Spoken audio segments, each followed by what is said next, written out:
¿Cuántos de ustedes han escrito o recibido una carta de Navidad este año? No sé cuándo comenzó, pero alguien probablemente decidió que enviar una tarjeta de Navidad no era lo suficientemente personal, por lo que comenzaron a agregar todo lo que le sucedió durante el año.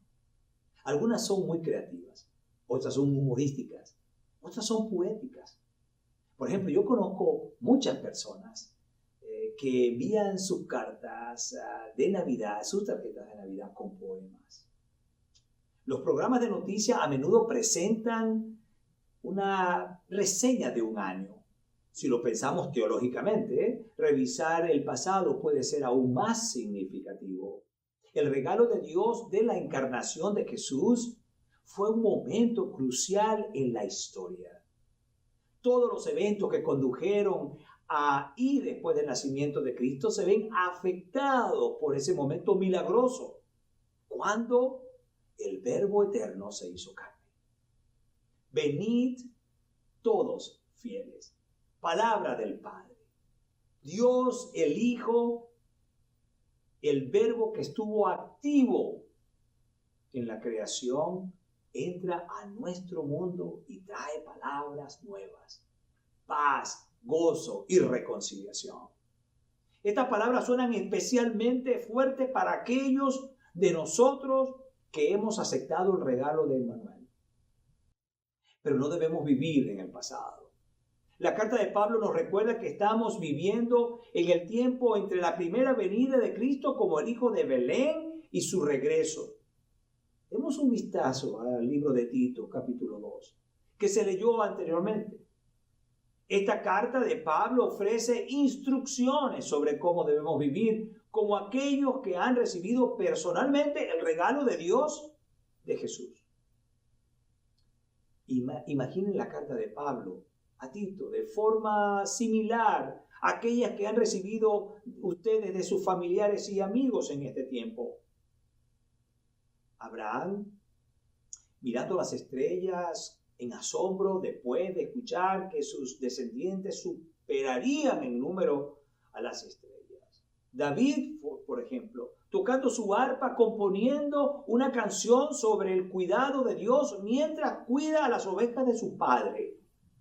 El pesebre, cumpliendo todas las promesas de Dios. En este tiempo intermedio, como sugiere Pablo que vivamos en el presente mientras esperamos, lo encontramos escondido en medio del pasaje en el versículo 12. Se nos instruye a que nos apartemos de la vida mundana y de los placeres pecaminosos en este mundo maligno. Debemos vivir con sabiduría, con justicia y devoción a Dios. Escuche, en este mundo debemos vivir con sabiduría, con justicia y devoción a Dios.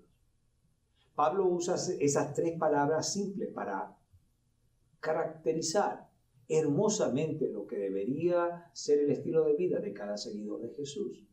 Nuestra tarea de buscar la santidad en el momento presente está marcada por una vida sabia, justa y devota a Dios. Cada uno de los términos apunta esencialmente a una vida que está en armonía con nosotros mismos, con los demás y con Dios. Pablo nos recuerda que cada relación que tenemos merece nuestro mayor compromiso con el amor y la reconciliación. No podemos experimentar la paz y el gozo del que cantamos en Navidad mientras estamos en conflicto con otros, con Dios o con nosotros mismos. Reconciliarnos con los demás y con Dios es una de las principales formas en que podemos vivir esperando el ya. Así que veamos por unos momentos las tres palabras que Pablo usa en Tito capítulo 2. La vida sabia. Cuando usamos la palabra sabiduría, podríamos pensar en conocimiento o sentido común. Es sabio mantener tu vehículo con el tanque lleno de gasolina, en vez de esperar que se quede vacío. Es sabio usar protector contra el sol cuando vas a la playa. Es sabio prestar atención al reloj cuando tienes un pastel en el horno. Hasta cierto punto, esa es una buena manera de considerar la palabra sabio también. Al vivir sabiamente no nos quedaremos varados, estancados, quemados por el sol o comiendo pastel quemado. Pero la palabra sabiduría, iglesia, en griego va más allá de solo vivir inteligentemente. Esa palabra también se puede traducir como sobrio y tener autocontrol. Significa disciplina y control. También se incluyen en esta palabra esos dos elementos.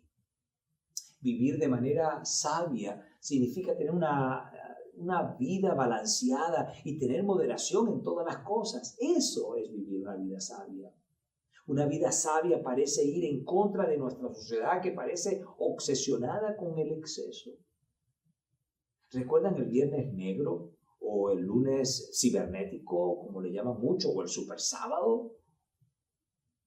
En esos días pocas personas ejercen moderación. Y la mayoría de las compañías nos alientan a echar por los suelos el autocontrol en un frenesí de gastos. Pablo llamó a sus lectores a una mejor forma de vida que la cultura en la que vivían. Y ese principio también es válido para nosotros en el día de hoy. La vida sabia, querida iglesia, es una que podemos obtener debido a que la gracia de Dios ya ha sido revelada a nosotros. Lo podemos ver en el versículo 11.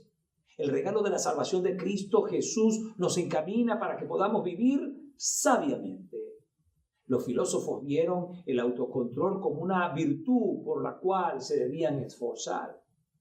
Pero Pablo dice que es un regalo de Dios. Esta forma de vida es el medio para encontrar la armonía.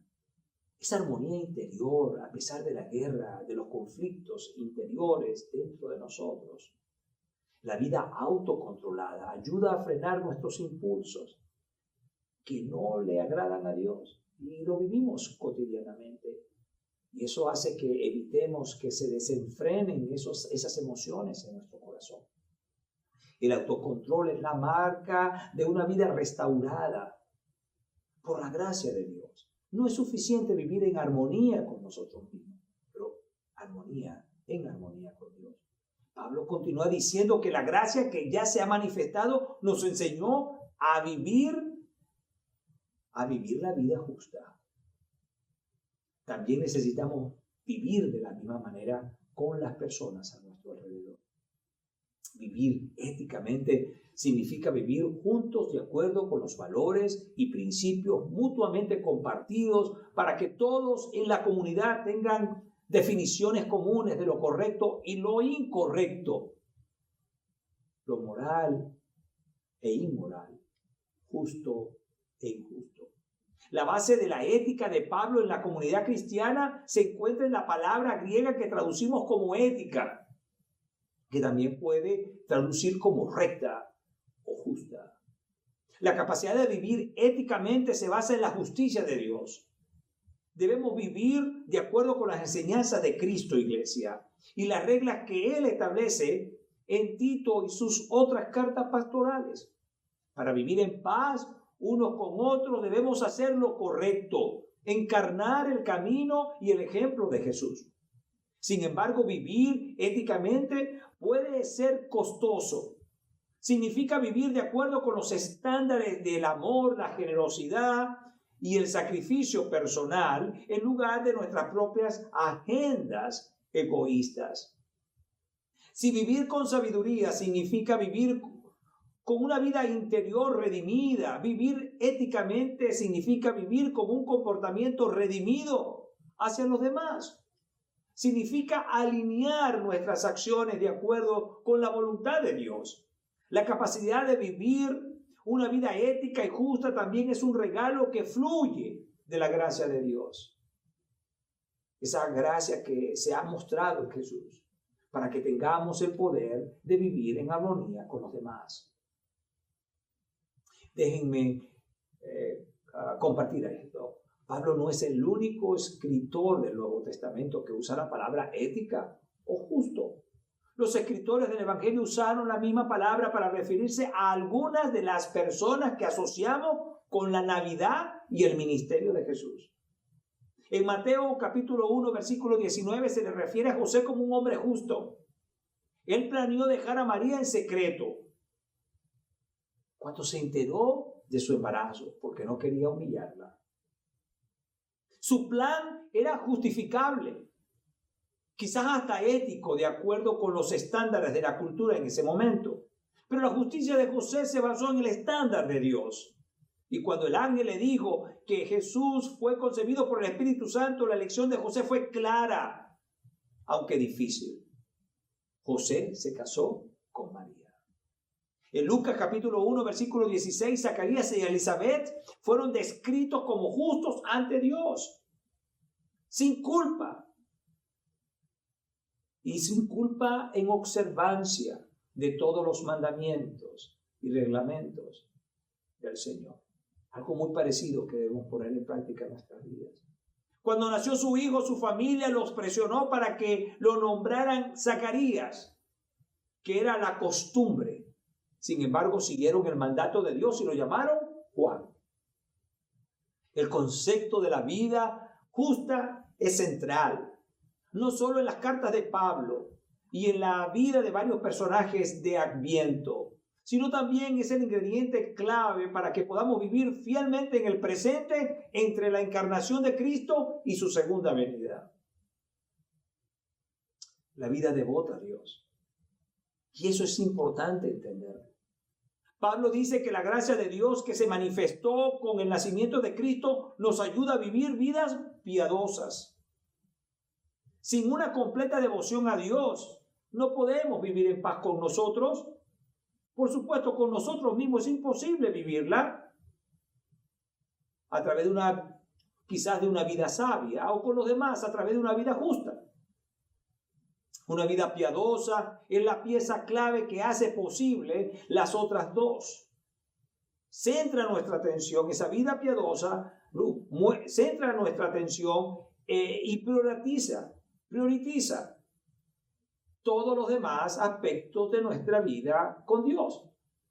La palabra griega que traducimos como piadoso también está estrechamente relacionada con las palabras devoto y adorar.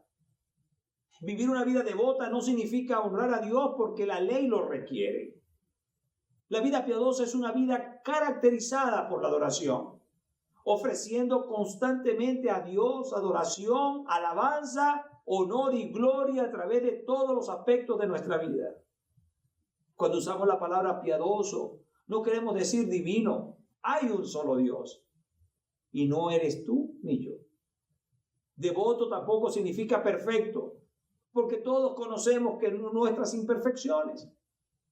Si bien vivir una vida santa está más allá de nuestras capacidades, es posible hacerlo debido a la gracia de Dios que ya apareció en la persona de Cristo Jesús.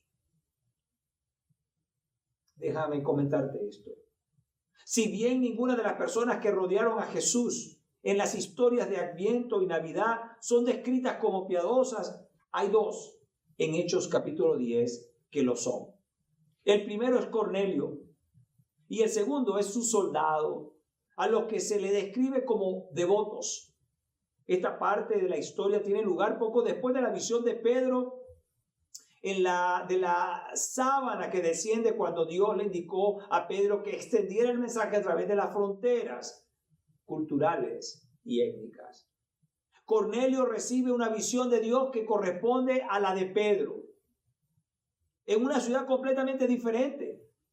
Lo importante es que ni Cornelio, ni su soldado, ni el soldado que envía a hablar con Pedro son judíos.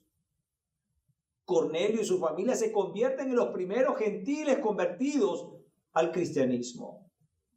Vivir de manera piadosa significa no solo ofrecer una buena adoración a Dios como una forma de vida, sino también estar dispuesto a ser usado por Dios para compartir el mensaje de Cristo a los necesitados, a los olvidados, a los que están marginalizados. Después de todo, el centro del mensaje de Navidad es que Cristo mismo, siendo piadoso, en el sentido más puro vino al mundo para convertirse en el medio a través del cual todos los que estamos separados de Dios por nuestro pecado podamos restaurar esa relación. Ser un pueblo de Adviento significa que compartimos la misma tarea. Ser cartas vivas de Navidad. Proclamar la gracia de Dios. Señalar a las personas hacia una experiencia transformadora con Dios para que puedan convertirse en personas piadosas y continuar el ciclo de la gracia. Mencioné anteriormente a personas que escriben cartas llenas de poemas. La teniente coronela Ruth Bonfield era conocida por sus poemas y cartas navideñas. Ella decía, para concluir, quiero compartir un poema que escribió, por ejemplo, en el año 2010. Y es titulada Es un niño. Es un niño, dice ella. Las mujeres pronunciaron, María lo supo todo el tiempo. ¿Cómo lo llamarás?, preguntaron las mujeres. Jesús, María sonrió sublimemente y lo envolvió apretadamente en pañales y lo acostó en la cama del pesebre para mantenerlo a salvo de peligro. Trató de enseñarnos a todos a vivir una vida justa y cristiana. Él vino para traernos de nuevo a Dios, una vida desprovista de conflictos. Capacitó a sus discípulos a cómo vivir. El reino le fue confiado. Otros vinieron a través de su testimonio y encontraron nueva vida en él. Pagó una deuda que no debía. Teníamos una deuda que no podíamos pagar. Necesitamos agradecerle todos los días. Deberíamos vivir una vida de gozo, una vida de amor y paz, para glorificar a este maravilloso niño cuyas bendiciones nunca cesan. A medida que terminamos nuestro viaje de Adviento, volvamos a comprometernos a hacer cartas vivas de Navidad, a ver a las personas a través de los ojos del amor de Dios, llevarlas a Jesús, nuestro príncipe de paz, a través de nuestra vida llena de gozo. Quisiera compartir para finalizar una oración de San Francisco de Asís. Me gustaría que todos pudieran pensar y reflexionar en esta oración. Esta oración de San Francisco de Asís dice así: Señor, hazme un instrumento de tu paz. Donde haya odio, lleve yo el amor. Donde haya injuria, tu perdón, Señor. Donde haya duda, lleve yo la fe. Donde haya pesar, lleve yo esperanza. Donde haya oscuridad, tu luz, Señor. Donde haya tristeza, lleve yo alegría. Oh Divino Maestro, concédeme que no busque ser consolado, sino consolar. Ser comprendido, sino comprender. Ser amado, sino amar. Porque es en dar que recibimos. Es en perdonar que somos perdonados. Y es en morir que nacemos a la vida